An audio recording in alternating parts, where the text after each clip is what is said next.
Hey guys, YouTuber 100 here. Alright, and now here I am with another Land Before Time review. Here I am with a review for The Land Before Time 13, The Wisdom of Friends.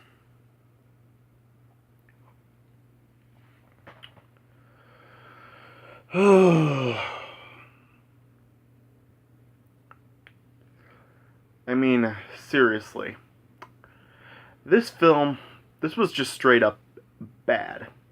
I mean, even fans of the Land Before Time series have even said that this movie is bad. So, I mean, if even fans call this movie bad, I mean, that really should say something, shouldn't it? Because, I mean, a lot of people really do just say a lot of the sequels are mediocre at best, and really, I mean, and for even people that really do enjoy, are fans of the series, and then if they even call a film bad, I mean, are you really gonna argue with it? I mean, seriously, I really just had a hard time watching this film because, I mean, this was just so bad and it was stupid and just, oh man. Seriously, I mean, this was just like straight up silly and it was annoying, it was stupid, just, oh man. I mean, I just really couldn't stand this film at all, really. I mean, this was just a really tough film to get through. I mean, seriously, I mean, remember I was talking before, like, Invasion of the Tiny Sauruses, how it really seemed like the writers really just stopped caring about any progression for the characters. I think this is the one where just, like, they just really quit caring, period, and they just decided to just reuse anything they could, because that's what this movie feels like, because really, this film just seems to focus on Littlefoot and the gang, just really just going through what they already have gone through before and what they've already mastered several movies ago. And really, I just feel that they were just trying to do anything they could. Probably because, like, as I was just as I've said before, I just feel like the previous two films and this film really are just total filler. Because, as I said, the Great Long Night Migration would have been the perfect time for these movies to end, and these movies just feel like filler. And this one definitely feels like mega filler. This was just like absolutely, yeah, this was just like a really bad film with just a bunch of rehashed stuff and just, yeah, no, I don't think anybody really cared when they were doing this film. I don't think any effort was put into this at all because, I mean, this was just like so bad and terrible. I mean, seriously, I mean, just, yeah, this story for this film was just like really, really bad. It just, oh man, yeah, just really not a not the best story at all they could put in an All Before Time film. And in this film, like, Littlefoot and the gang, like, come across like a new herd of dinosaurs that are just like yellow bellies, and boy, oh boy, are these yellow bellies really just absolutely annoying, especially the main three. It has Lufa, who's voiced by Cuba Gooding Jr., Doofa, voiced by Sandra Oh, and like the baby Fubi. And oh my gosh, they are so annoying, and it's not just them, like, their entire herd Yellow Blows really are just annoying and stupid, and I hate them. I mean, I just really wanted to reach through the screen and just beat down each one of them. I mean, I hate the Yellow Bellies in this film. They are just so annoying, and they're stupid, and just, oh man, these are the worst side characters I've ever seen in the Land Before Time films. I mean, I was saying before how I really was not a fan of Mo, and really didn't care very much about the Tiny Sauruses and Invasion of the Tiny Sauruses, but boy, oh boy, the Yellow Bellies are a million times worse. Just, I hate the Yellow Bellies in this film so much. They are annoying and stupid, and just, oh my gosh.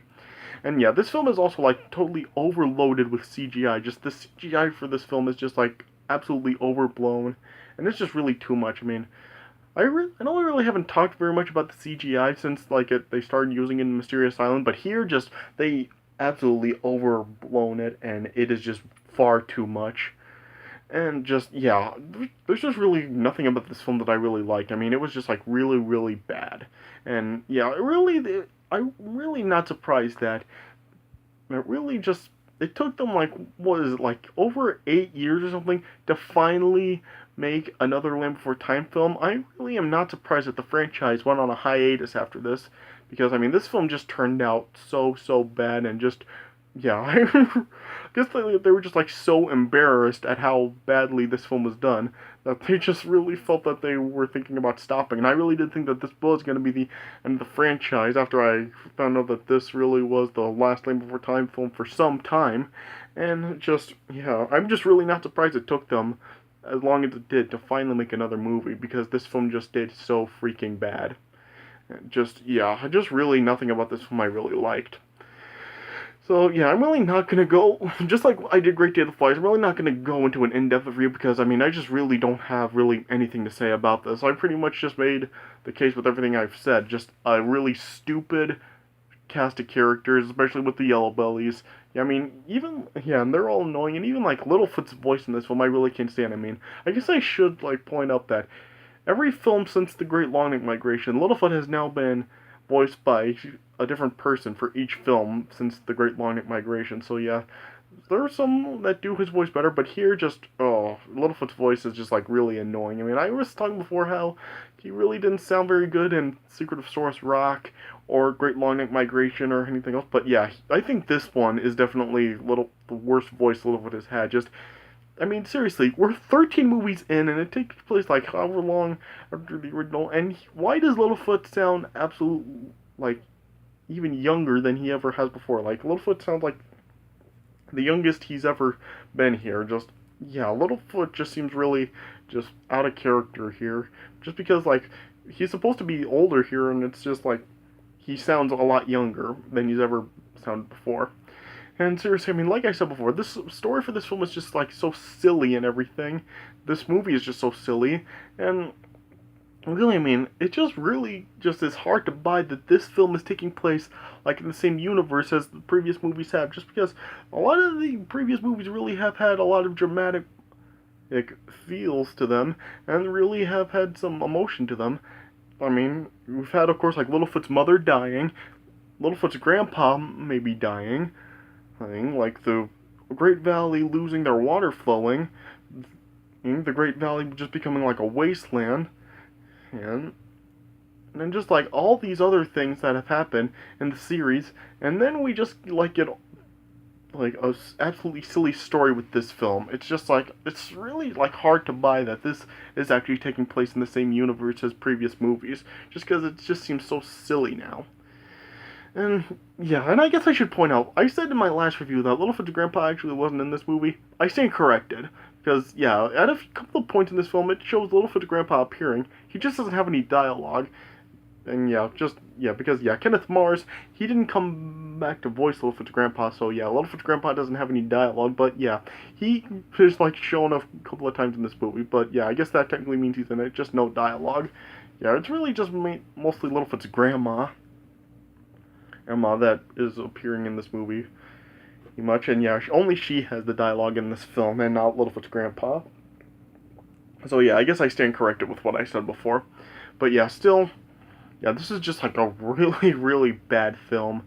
Just like overblown with the CGI and a padded story, annoying characters, just reused stuff and reused elements of the what Littlefoot and his friends have already gone through before in previous films. Just yeah, just a really silly, bad movie, and really pretty embarrassing, to be honest, for what we've had before in Land Before Time films.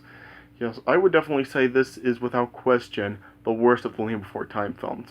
I would give this film probably, I don't know, 1.5 stars out of 4. It's just like, oh man, this film is just like a total mess, and just, I just really don't know what to say. Just, yeah, I definitely do not recommend this film at all. Well, even if you're a fan of this film, if you haven't seen it before, keep it that way. Don't watch this film. It's not worth it. Gosh, I mean, yeah, and even, like, the stuff, like, it does have, like, some scenes where they are, like, being pursued by shark teeth, but even that, it's really not that intense, and really just, yeah, this is probably the worst of the shark teeth chases or any of the battles that we've seen in any of the movies so far. Just, yeah, I was really not really invested into the shark teeth scenes in this film at all. Just, yeah, I was just really getting kind of bored with this, and yeah, the songs in this film are just, like, really annoying, especially, like, the voices in this film just aren't meant for singing, and just yeah, I couldn't stand listening to the songs. Like anytime a song would come on in this film, I would just like fast forward through it. Like I really just couldn't put up with the terrible vocals in these songs. Just oh, it was so bad. So I mean, yeah, I just I just really don't know what else to say. It just yeah, it's a really bad movie. And yeah, definitely without question. And this is easily the worst of the Land Before Time films. So yeah, so yeah, it's all I really have to can really say about it. Just a really bad film and just annoying characters, bad voices, just ugh. So yeah, I really don't recommend you watch this film at all.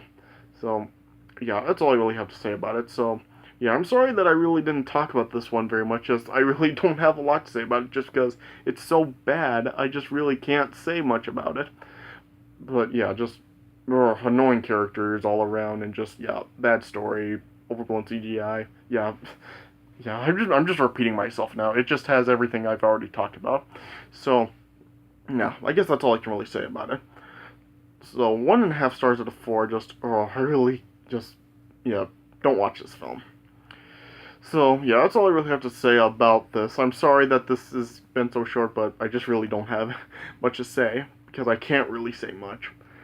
Alright, so yeah, I guess that's it for a review of Land Before Time 13, The Wisdom of Friends. But yeah, hopefully tomorrow, once I finish off these reviews with Journey of the Brave, hopefully that will be a big step up from this film, and yeah, hopefully it'll be a redeemer. So yeah, stay tuned tomorrow when I finally conclude these Land Before Time film reviews and complete them with my review of Journey of the Brave tomorrow, and I'm really hoping that it will be a huge redeemer from this film. Alright, so yeah, so that's all I really have to say about Land Before Time 13, The Wisdom of Friends. So yeah, I hope you guys enjoyed this review. So yeah, thanks for watching, and I'll see you guys later.